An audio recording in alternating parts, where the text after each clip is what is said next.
This YouTube video I just found, it's a drive down Wilshire Boulevard. I think it goes in both directions, east and west. And I grew up in the Baldwin Hills, born in 1943, and this was 1951. And I'll just show a little bit of it because it brings back a lot of memories for me. If you're near my generation, you might enjoy it. Otherwise, it just maybe a curiosity.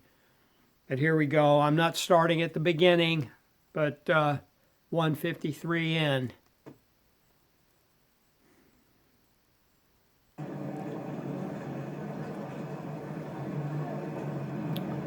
I may comment now and then. There's a Richfield gas station. They don't have that brand anymore. And right there, well, that's the general, I'll stop now. That building, the General Insurance Company building, I don't think it was on La Brea. I think it was a little bit east of La Brea, maybe on Highland or near Highland. And you can see there's a spire at the top. And there was a rotating beacon on that spire that I think I could see it from my bedroom window. I mean, it really dominated kind of LA. I think it was simply a white light rotating beacon. And when my parents, if we were anywhere south of the Baldwin Hills, visiting friends or family, and then we would come home later in the night, maybe 9, 10 o'clock, and we would come over, kind of summit La Brea or the Baldwin Hills, and I'd see that rotating beacon, and I don't think anybody remembers it. I don't think it's there anymore, but it was always a signal to me that I was almost home. It was just a great sight. We'd come over and we were probably 5 minutes away from Court 1 in the Baldwin Hills Village Green. It was just a comforting sight.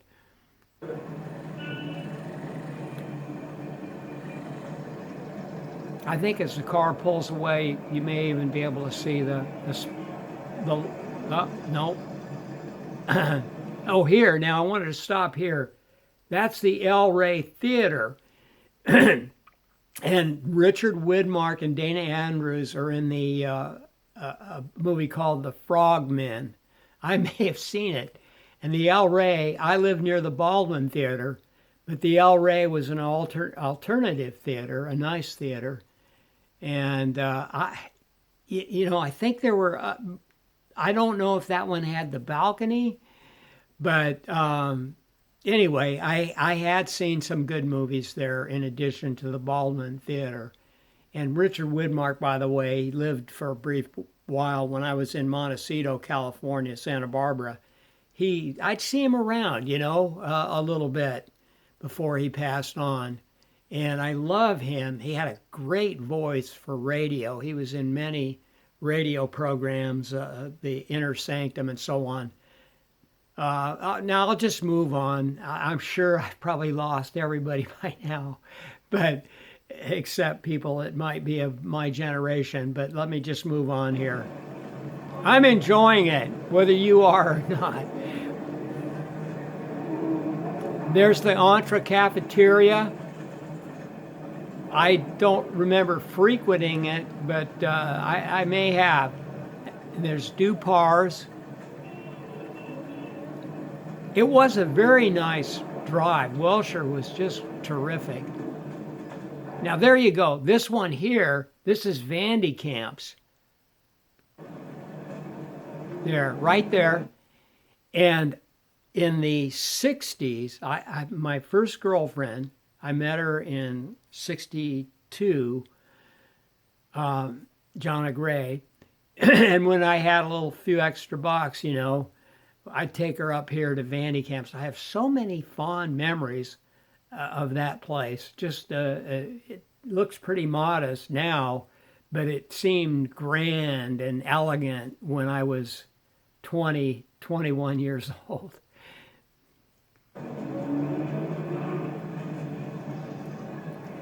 There's Orbach's. That was kind of high end. We shopped at the Santa Barbara, it was east off Santa Barbara Street. Now here's a big park I don't remember off to the left.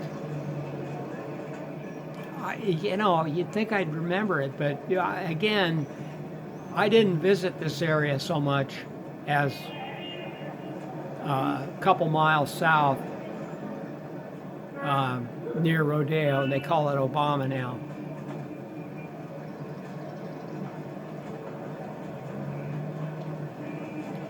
May Company.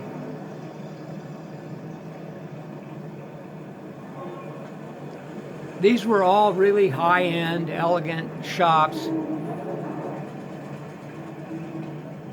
I may have ridden that bus.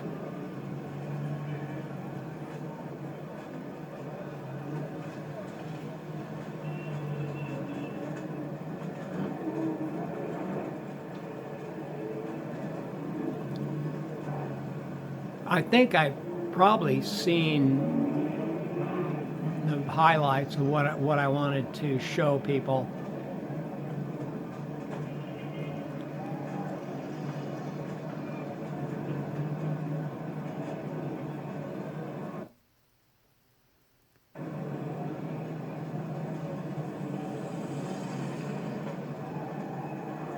I don't want this to run on too long.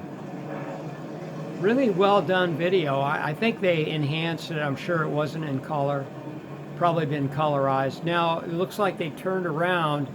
Previously, I believe the vehicle was going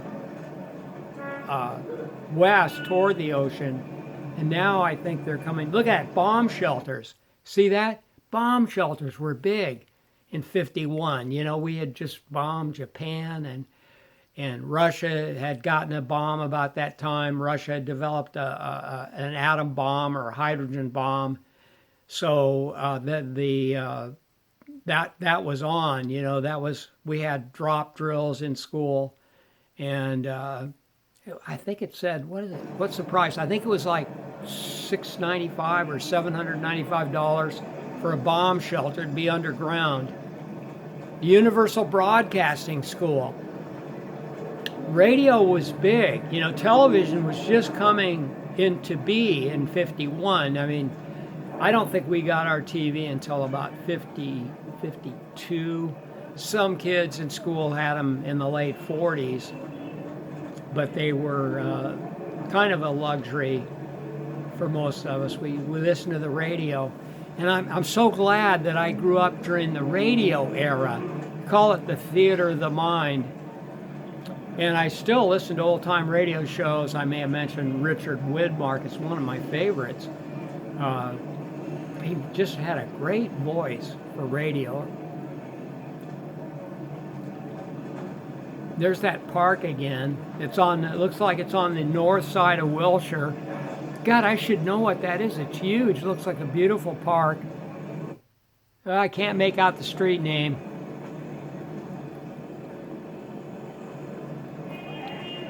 Kaufman Furs. This was when I know a guy now furs were big back then. Now, of course, it's taboo. You don't dare wear fur clothing. And I agree with that. I don't think that's, before synthetics, you needed something more. There's Orbach's again.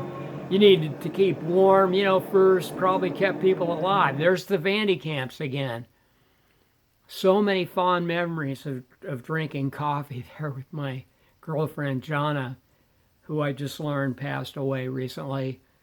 And the other place was the Pancake House on Crenshaw in that other shopping center off Crenshaw, and maybe they call it the Crenshaw Shopping Center. That's where we normally went.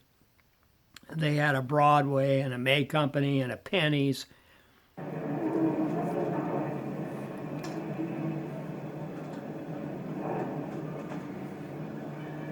Anybody left listening, I appreciate it.